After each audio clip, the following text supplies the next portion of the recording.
취재 수첩 시작하겠습니다. 울산 MBC 보도국 유희정 기자 스튜디오에 나와 계십니다. 어서 오십시오. 네, 안녕하세요. 자, 코로나19 사태가 아직은 계속되고 있습니다만 대규모 유행은 잦아들어서 이제 실내 마스크도 살짝 벗어도 되지 않으려나 이런 맞아요. 얘기가 조금씩은 나오고 있어요. 네. 그리고 또 최근에는 관광이나 문화같이 부진했던 업종들도 조금씩 되살아나고 있는 분위기인데 네. 그런데 울산은 아직까지 이 같은 회복을 다른 지역에 비해서 네. 시작하지도 못한 채 여전히 부진한 상태다. 이런 분석이 나왔네요. 네. 오늘은 이 소식을 좀 자세하게 알아보겠습니다.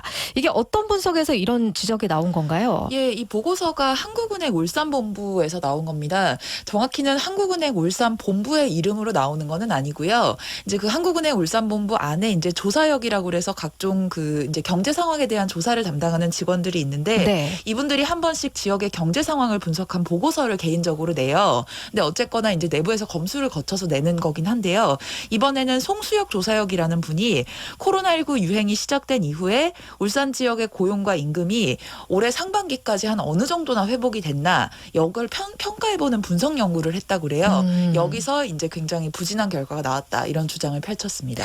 이런 연구를 왜 하게 됐을까요? 연구 목적도 있을 텐데요. 예, 맞아요. 근데 사실 울산 지역의 고용 상황이 생각해보면 코로나19 이전에도 딱히 좋았던 거는 아닙니다. 네, 우리가 동구는 고용 위기 지역이었고요. 그렇죠. 고용 위기 지역으로 진작에 지정이 돼 있었고 울산에서 일자리 못 구하니까 소위 탈울산 한다는 얘기도 이미 나오고 있었죠. 네. 그러니까 이게 뭐 조선업 침체라거나 아니면은 자동차 업계 신규 고용이 안 된다거나 하는 문제 때문에 이미 전국 평균보다 고용이 부진한 편이었어요. 근데 이제 문제는 코로나19 유행이 시작되면서 더 위축이 됐다는 거죠. 근데 코로나19는 울산만이 아니라 전국에 닥친 똑같은 변수였으니까 사실 경제적인 위기는 울산 말고도 모든 지역에서 다 발생했습니다. 네. 그러면 회복을 할 때도 비슷하게 회복을 해야 될 텐데 울산이 다른 지역에 비해서 그 타격을 되게 크게 받은 것 같고 아직까지 회복도 제대로 못하고 있다는 것 같아요. 그래서 앞에서 뭐 아까 그 2010년대 중반부터 울산 고용률이 떨어졌다고 말씀드렸는데 예를 들어서 코로나19 한참 이전인 2017년을 생각했을 때 울산하고 전국 간의 고용률 차이가 한 1%포인트 정도 났습니다. 네. 예를 들어서 전국이 60이라면 울산은 59 이랬다는 거죠. 그랬는데 코로나19 유행 이후인 2021년 상황을 보면 울산하고 전국 평균의 격차가 2.8%포인트 납니다. 그러니까 전국이 60이라면 이제 울산은 거의 57까지 내려가는 거예요. 그러니까 격차만 보면 굉장히 많이 벌어진 거죠. 그러니까 전국적으로도 상황이 안 좋지만 울산이 더 안 좋다는 거예요. 그래서 어떤 분야가 취약해서 왜 이런 일이 벌어지는지 이번 연구를 통해서 분석을 해봤다고 합니다. 울산에 어떤 구조상의 문제가 있는 것인지 분석을 네. 해보신 거군요. 그렇죠. 그러면은 2022년 현재도 네. 울산은 다른 지역에 비해서 네. 코로나19 충격에서 아직은 쉽게 벗어나고 있지 못하다. 네. 이런 얘기네요. 예, 맞습니다. 이번 조사에서 이제 근거 자료로 삼았던 게 통계청에서 발표하는 고용률 지수라는 겁니다. 이게 이제 코로나19 유행이 시작되긴 직전이 2019년이었죠. 네. 이때 고용률을 100이라고 했을 때 그거보다 숫자가 커졌는지 낮아졌는지를 보는 거죠. 커졌으면 예. 고용이 더 된 거, 낮아졌으면 덜 됐다는 거죠. 근데 울산 같은 경우에 2019년을 100이라고 할 때 2020년, 2021년에 계속 떨어졌고요. 올해 상반기 기준으로 봤을 때도 98.9입니다. 그러니까 여전히 2019년 수준 회복 못하고 100 밑으로 머물러 있다는 거예요. 네. 이것만 보면 별 차이 없는 것 같죠. 아니 코로나19 때문에 위험에 노출된 거 다 똑같았잖아 라고 생각하기 쉬운데 네. 전국 평균을 보면 얘기가 다릅니다. 왜냐하면 전국 평균으로는 코로나19가 터졌던 직후인 2020년과 2021년에는 100 아래로 떨어졌지만 네. 올해 상반기는 101.9까지 올라갔어요. 그러니까 코로나19 이전보다 고용 상황이 더 나아졌다는 겁니다. 그러니까 굉장히 상황이 거꾸로 반대로 간 거죠. 그러니까 일자리가 울산에 예. 그만큼 없다는 얘기네요. 그렇죠. 전국적으로는 오히려 취업 상황이 좋아졌는데 울산은 안 그렇다는 거죠. 절대적인 취업사 숫자로 봐도 울산 같은 경우에 2019년을 100이라고 했을 때 2022년 상반기는 98.1입니다. 그러니까 역시 100 아래로 회복을 못하고 있다는 얘기인데 전국 평균을 보면 지금 올해 상반기에 102.7이에요. 그러니까 취업자가 2019년 때보다 더 늘어나서 코로나19 때문에 일자리가 줄었어요라고 말하기에는 절대적인 일자리 수를 봤을 때는 오히려 늘어났다는 거죠. 예. 근데 지금 울산만 줄어들었다는 겁니다. 흔히 우리가 네. 일자리 관련해서 숫자를 내거나 통계를 낼 때 네. 그 통계의 함정이라고도 하잖아요. 그렇죠. 그 고용률이 높게 나와도 네. 이게 다 비정규직 그렇죠. 근로자들까지 포함시킨 수치라서 임금이 안정되지 못해서 그렇다. 그렇죠. 이런 얘기도 또 있어요. 네. 임금 수준은 어떨까요? 다른 지역이 혹시 공공근로 일자리를 많이 그렇죠. 늘렸다거나 그럴 수 있는 거잖아요. 네. 그래서 이제 임금 수준을 같이 봐야 됩니다. 예. 그리고 전통적으로 울산에 이제 뭐 소위 질 좋은 일자리, 돈 많이 주는 일자리가 많다니까 그런 괜찮을까 했는데 그것도 아니었습니다. 그러니까 울산이 전체적으로 다 안 좋다는 얘기예요.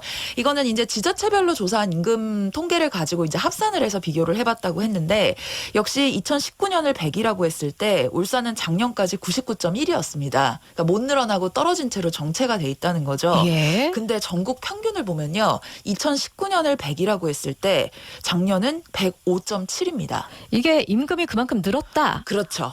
2019년에 대비해 그 정도 늘었다라고 생각하면 되는 거예요. 울산은 오히려 아직 회복을 못했다. 그렇죠. 줄어들었다는 거죠. 예. 이게 왜 그런가 분석해봤더니 자 코로나19 유행 기간에 모든 산업이 다 부진했던 건 아닙니다. 예를 들어서 비대면으로 하는 서비스나 네. 인터넷을 기반으로 한 사업이라거나 배달 산업 같은 것들 주로 정보통신기 산업을 기반으로 한 기술들은 굉장히 호황을 누렸죠. 그랬죠. 그래서 ICT 업종 정보통신업계에 종사하시는 분들의 임금은 굉장히 늘어났어요. 여기는 구인난이 굉장히 심각할 정도여서 개발자를 찾고 막 이런 일들이 구인난이 굉장히 심했거든요. 네. 그래서 실제로 지역별 임금 차이를 보면요.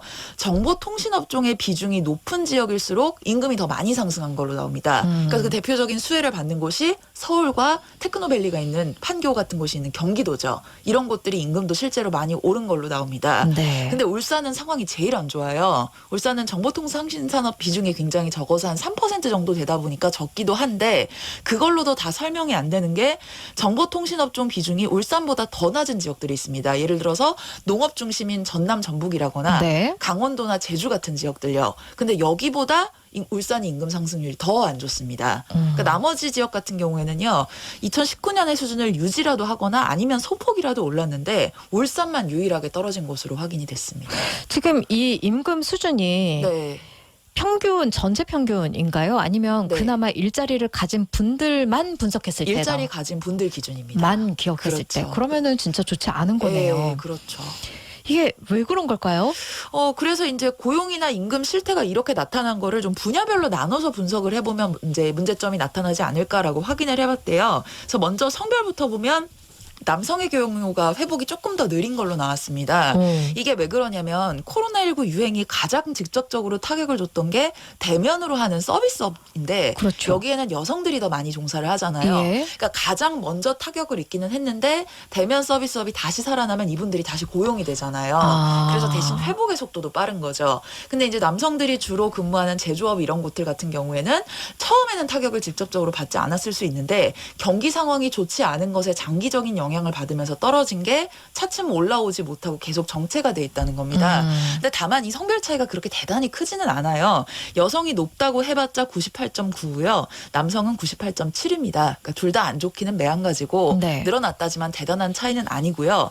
가장 큰 격차는 연령대에서 벌어집니다. 네. 이게 올해 상반기를 볼 때요. 50대랑 60대는 오히려 고용이 늘어났어요. 이거는 아까 말씀하신 공공근로 같은 사회적 일자리나 이런 거에 영향이 있을 수 있습니다. 예. 근데 반면에 40대는 100에서 96까지 떨어졌고요. 네. 20대나 30대도 고용이 굉장히 부진한 걸로 나타났습니다. 근데 사실 이분들이 가장 경제적으로 활발하게 일을 하셔야 될 분들이고 실제로 정말 내 생계를 위해서 돈을 벌기 위해서 정식 직장에 취업한다는 개념으로 일을 하셔야 되는 분들인데 네. 여기서 고용이 안 일어나는 거예요. 그다음에 또 이 연령대에 울산에 계신 분들이 주로 어떤 일을 하냐 생각해 보면 뭐 제조업이나 운송 장비업들 그러니까 울산의 자동차나 조선산업이나 이런 곳에 근무하는 곳 그러니까 그거랑 혹은 관련된 하청업체나 그런 데서 일하시는 분들이 굉장히 많잖아요.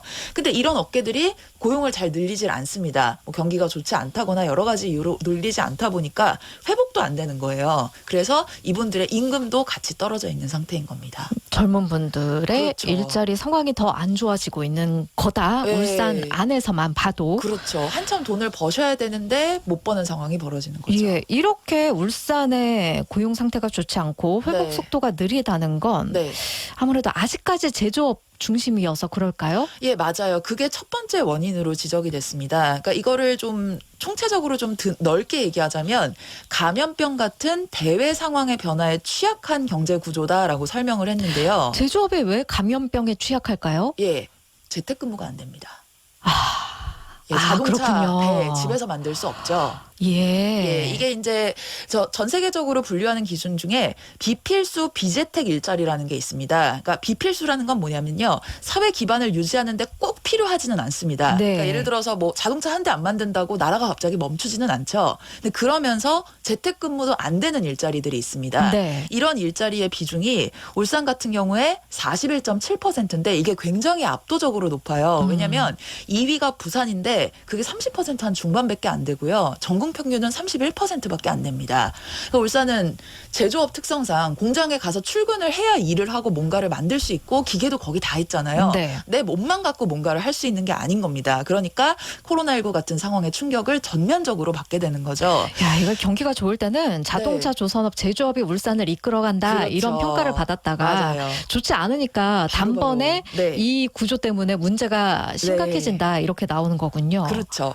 그다음에 또 대외 상황이라고 아까 말씀드렸는데 대외 상황의 변화에 취약하다라고 말씀드렸는데 이 대외 상황이라는 게 코로나19 같은 감염병만 있는 거는 아닙니다. 자, 울산 같은 경우에 경제 활동에서 꼭 제조업이 아니더라도 수출입이 차지하는 비중이 굉장히 높은 도시예요. 그걸로 네. 먹고 사는 도시잖아요.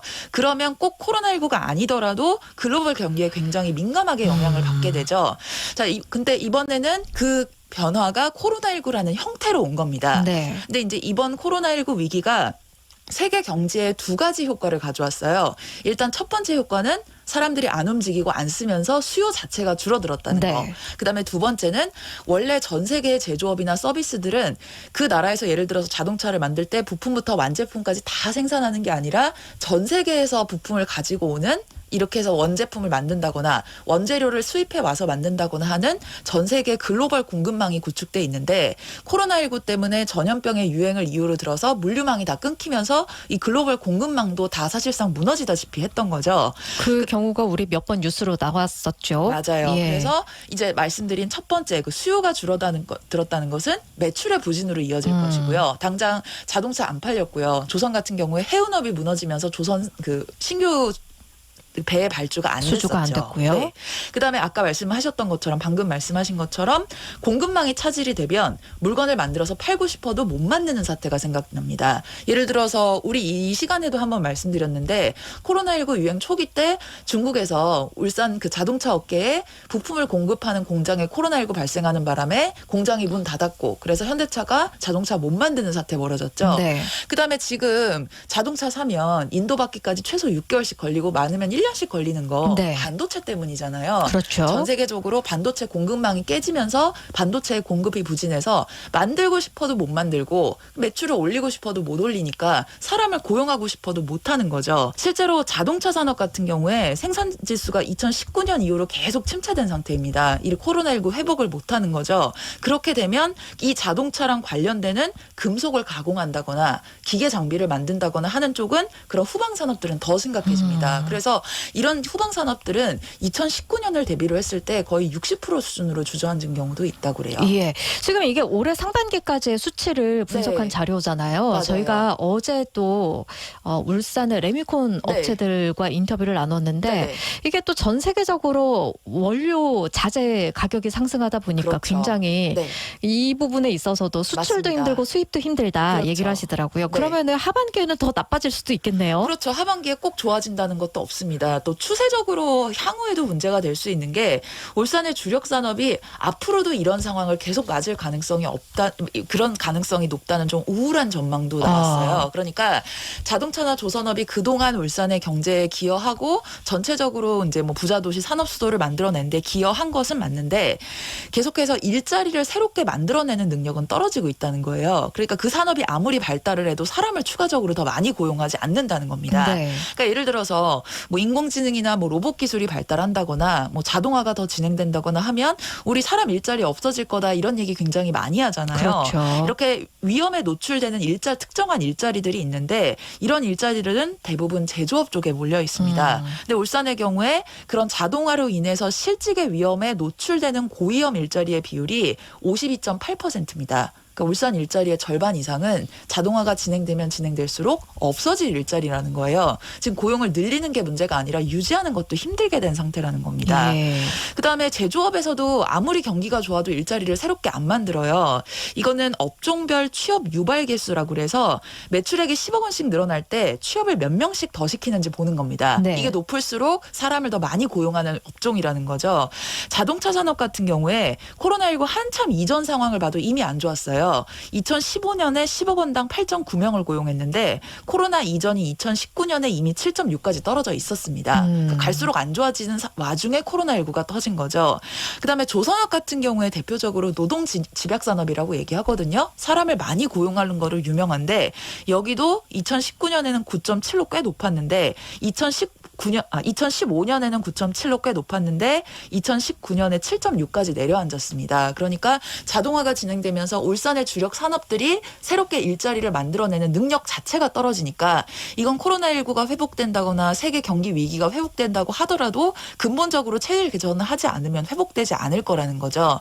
그래서 이제 마지막으로 대안을 제시했던 게 결국은 이제 새로운 산업으로 전환할 수 있도록 지원을 해줘야 된다. 네. 예를 들어서 자동차 같은 경우에 이제 뭐 전기차나 뭐 여러 가지 새로운 자동차 산업으로 바뀌고 있으니까 그런 쪽으로 업종 전환을 할 수 있도록 해준다거나 그다음에 뭐 조선업계 같은 경우에 뭐 새로운 뭐 친환경 선박 같은 걸 만드는데 기술 투자를 할 수 있도록 그렇게 해서 일자리를 만들어낼 수 있도록 한다거나 하는 지원이 필요하다 이렇게 결론을 맺고 있었습니다. 예, 결국에는 또 정부 지원이 필요하다 이렇게 되는 그렇죠. 거군요. 사실은 업계 혼자서 해낼 수 없는 문제고 업계 자체가 가진 구조적 한계가 있다 보니까 네. 예를 들어서 현대자동차 같은 경우에 신규 채용 안 한 지 굉장히 오래됐잖아요. 이거는 그런데요, 정치인들의 공약사항을 보고요, 네. 또 역대 계속해서 나오는 대통령 후보들의 공약사항을 봐도 네. 제가 기억하는 최근에 10년 안에 정치인들이 울산 안에서도 네. 신사업을 발굴하겠다, 그렇죠. 체질 개선하겠다, 그렇죠. 산업구조 다양화하겠다 이런 얘기는 네. 쭉 해왔단 말이죠. 10년 전서부터. 그렇죠. 예전부터 얘기가 나왔던 얘기죠. 왜 이렇게 바뀌기가 어려운 걸까요?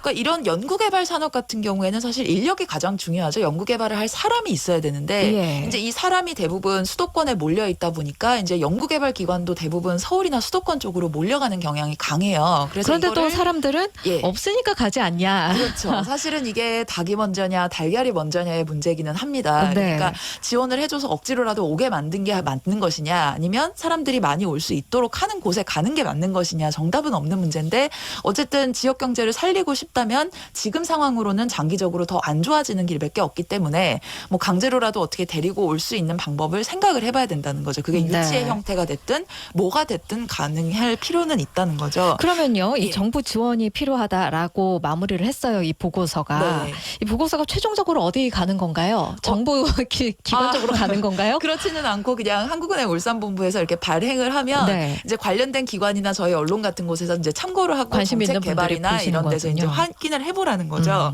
그다음에 이제 또 여기서 이제 얘기했던 것 중에 하나가 일자리가 서로 안 맞는 문제가 계속 생기고 있다. 그러니까 이제 경제 활동을 하는 인구들이 선호하는 일자리가 있고 그다음에 실제로 이제 그 업체들에서 찾고자 하는 사람이 있을 수 있는데 이게 서로 맞지를 않는다는 거죠. 눈높이가 맞지 않는 거죠. 그렇죠. 이제 이게 뭐 미스매치라는 게 뭐 고용이나 뭐 일자리 그 자체 뭐 아니면 일자리의 질의 문제일 수도 있고 일자리 종류의 문제일 수도 있는데 울산이 젊은이들한테 그렇게 매력적인 업종을 제공하지 못하고 있다는 점도 문제로 지적하기도 했습니다. 네.